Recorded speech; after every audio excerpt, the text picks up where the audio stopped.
Hello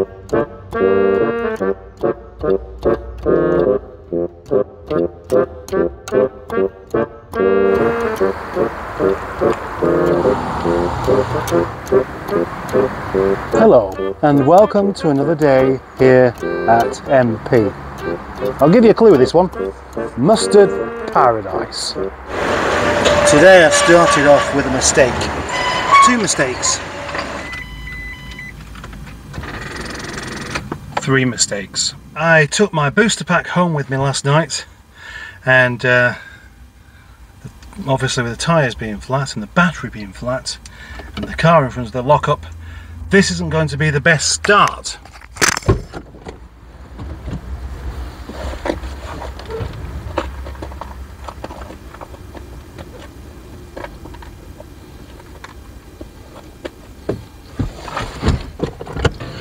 Not bad, eh? There we go.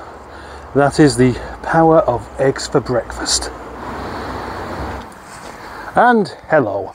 I would say good morning, but it is already almost afternoon because this morning I had to go for a medical. That's by the by.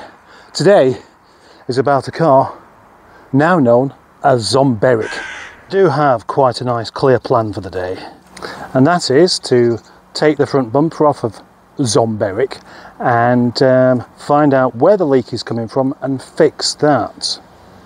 And then he's going to get a little badge, but before that I'm going to have my tandoori omelette. Is it a good idea? Never tried this before. Alright, once I've fixed the leak on this car, then I can put Eric to some use and leave him running around the yard and stuff like that, which is what's needed. First of all, to take this front bumper off, and it's surprisingly still very well attached. There's nothing broken anywhere besides that and that.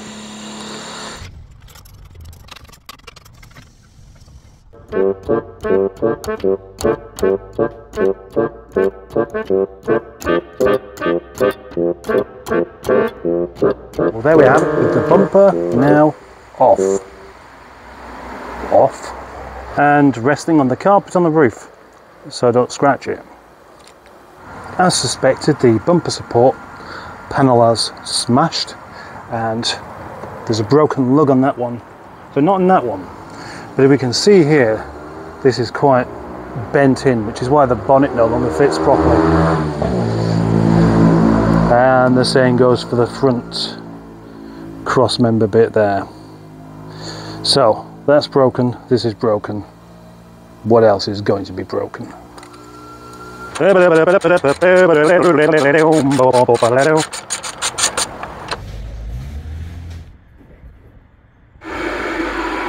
Time to investigate the water leak.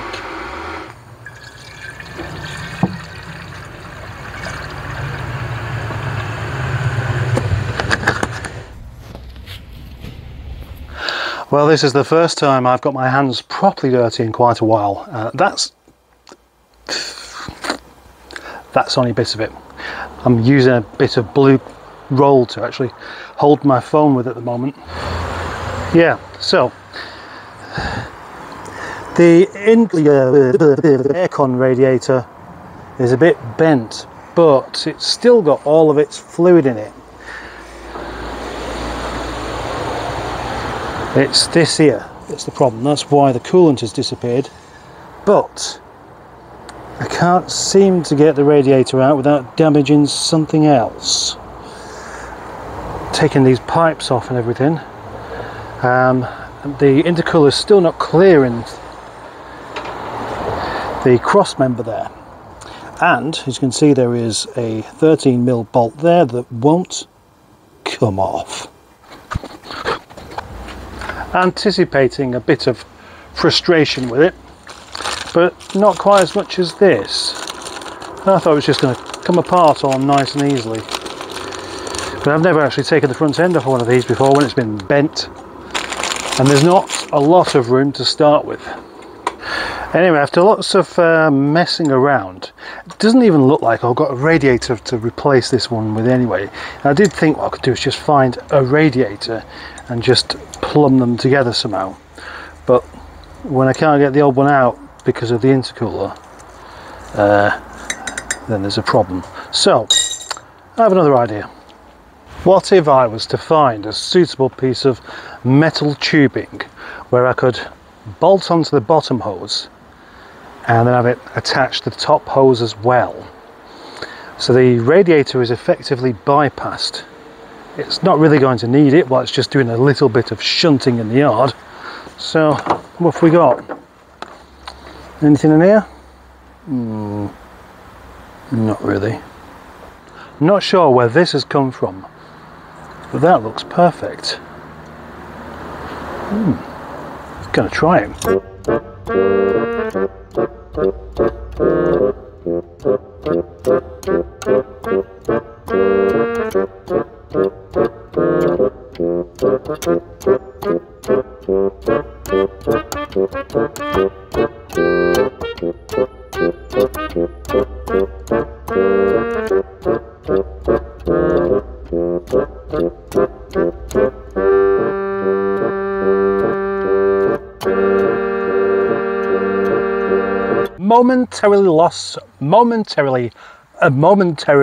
Momentary loss of sound just then, which means that you missed the sound of the best bit, which was this on,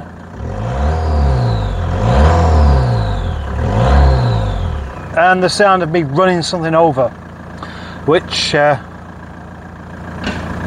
wasn't particularly nice.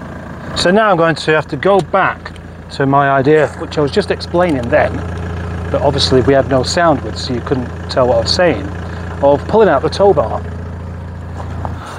Yesterday I was going on about this car living in the yard, being like a yard car, being like the undead car, a zombie, and Johnny Crook came up with the perfect new name for this car, and that is ZombEric.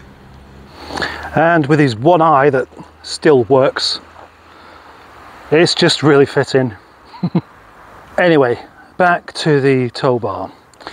As you can see, it is podgering itself, and that does make it a tow bar that you can't use, but it still has something that I can wrap a strap around, so maybe that's all I need anyway. It's either that or attaching it to the skip there and just yanking away until something gives. The only thing is, what if what gives happens to be something I don't want to give, like the rest of the chassis. Right, might as well put this back on the screen almost as if it's going back to being my daily car, now that it is again a perfect runner, except for this window doesn't want to work.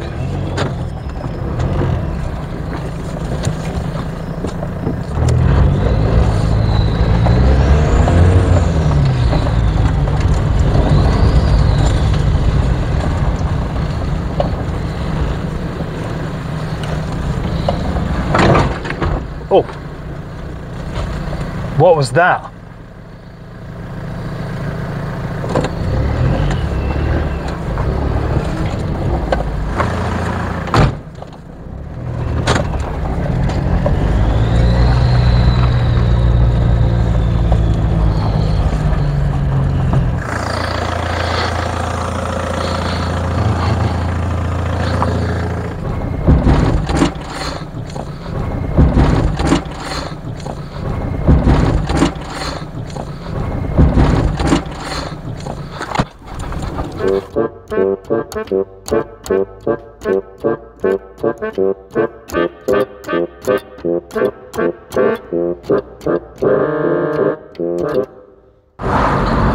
Well, that is the end of today's episode with Eric, and I was hoping to have got quite a bit more done today, but